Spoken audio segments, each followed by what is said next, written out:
One is this, a crooked nation, a crooked nation. Notice what it says in Philippians 2, verse 14. Do all things without murmurings and disputings, that ye may be blameless and harmless, the sons of God without rebuke. Notice this, in the midst of a crooked and perverse nation, among whom ye shine as lights in the world. Now, of course, this verse is not referencing the Philippines, but it certainly can be applied to the Philippines in 2023. Whether you realize it or not, we live in the midst of a crooked and perverse and wicked nation. There's no way you could argue that the Philippines in 2023 is any semblance of a godly nation whatsoever. And this is not me stating this as, well, you're an American. America is by no means a godly nation in 2023. But you preach against the areas that you live and the problems that you see. And this is a wicked and a crooked and a perverse nation in 2023. And it's undisputable. You cannot argue otherwise. I mean, you go out in public, you see a bunch of men cross-dressing. How are you going to argue this is a godly nation? How are you going to argue that God made the nation like this? No. God made the nation normal, upright, straight. And man hath sought out many inventions and turned it into this, right? And that which is crooked cannot be made straight. The Bible also said, whom ye shine as lights in the world. And so the thing is this, it is a perverse, it is a crooked, it is a dark nation. A dark, a sinful, a crooked, a perverse nation. And look, if you don't realize that, you are brainwashed by this world. If you think this is the way that God made this nation, you are insane. God made this nation normal, and they have sought out many inventions, and we've turned it into the mess that we have in 2023.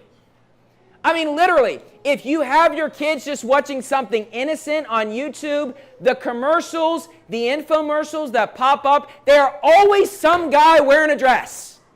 And a couple years ago, it was just Mimi Yuck, and now there's like 50 of them. Why is every celebrity in the Philippines a cross-dressing homo? Right. I mean, it's a fact. Everywhere you see it, I'm sick of it. It is a crooked and a perverse nation, and it's become this way because people don't preach and state the truth. That's the world we live in 2023. And me, myself, it kind of concerns you raising up kids in this world. What kind of world are they going to be coming into in 20 years? I mean, it's changed a lot in my lifetime. How much more is it going to change? Because it's not just that things are getting worse. It's not just they're speeding up. They are accelerating. Accelerating. Man, the curve is concave up, if you know what I'm talking about. It's getting worse and worse at a very rapid rate, and I don't see any stopping to it.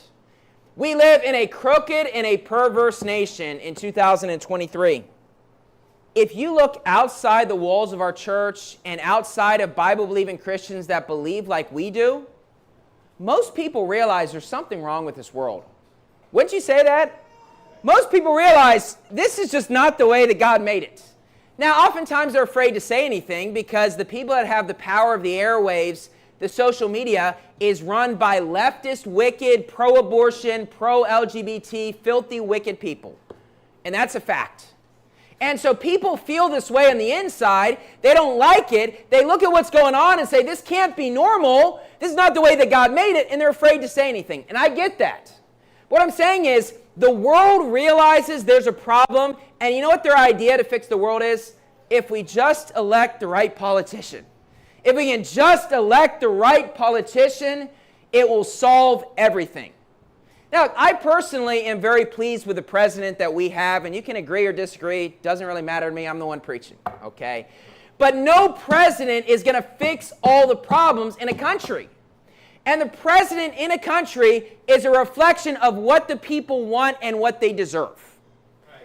Now, of course, I'm always in fear when a new president gets elected. It's like, well, what do we deserve? Please don't allow this person to get elected, right? But no president is going to fix all the problems in our country. And the world realizes there's a mess, and they're like, well, let's try doing this, let's try doing this, let's try doing this. And, you know, they think it's going to work, and then it never works. And I just want to tell people, hey, the problem is the churches. The problem is what's being preached. And then it goes straight over people's heads. And they ignore what you say. No, you don't know what you're talking about. It's like if we just elect the right president, that's not going to fix everything, right?